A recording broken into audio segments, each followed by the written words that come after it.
سورہ رحمان کی تلاوت بھی ہوئی. جانتے ہیں وہاں میزان 3 مرتبہ آیا ہے.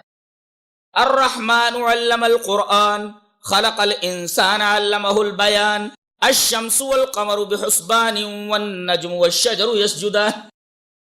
پہلے تو ایک آ گیا النجم والشجر یسجدان. اچھا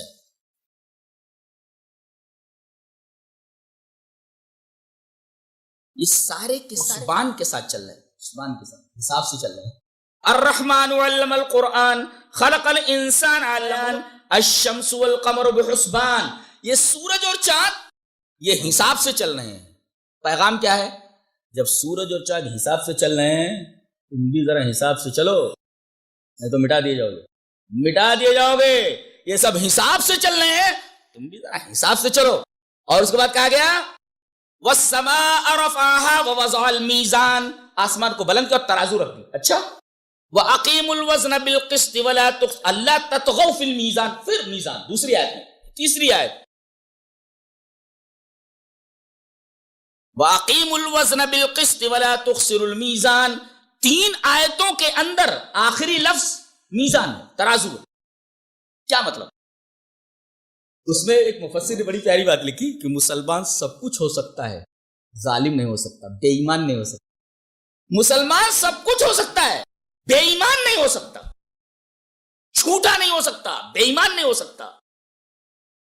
بتایا گیا کہ 3 مرتبہ یہ جو ترازو کی بات کہی گئی ہے, ترازو سے ہر چیز کو تولا جاتا ہے کہ دونوں پلڑے برابر رہیں سامنے. تو زندگی کے تمام مرحلوں میں یہ ترازو تمہارے ہاتھ میں ہونی چاہیے. تمہاری گھریلو زندگی کے اندر یہ ترازو ہاتھ میں ہونا, تمہاری کاروبار کی زندگی میں یہ ترازو تمہارے سامنے ہونا, تمہاری سیاسی زندگی کے اندر یہ ترازو تمہارے سامنے ہونا. ہر چیز تول کر دیکھو.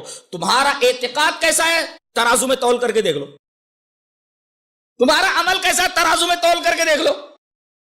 اچھا ایک مثال دیتا ہوں. ترازو, ہمیں اپنا ایمان تولنا ہے, ترازو کہاں سے لائیں؟ بتاؤ ترازو کہاں سے لائیں؟ ہمیں اپنا ایمان تولنا ہے نا, ترازو. صحابہ ہیں ہمارے ترازو. فَإِنْ آمَنُوا بِمِثْلِ مَا آمَنْتُمْ بِهِ فَقَدْ اهْتَدَوْا.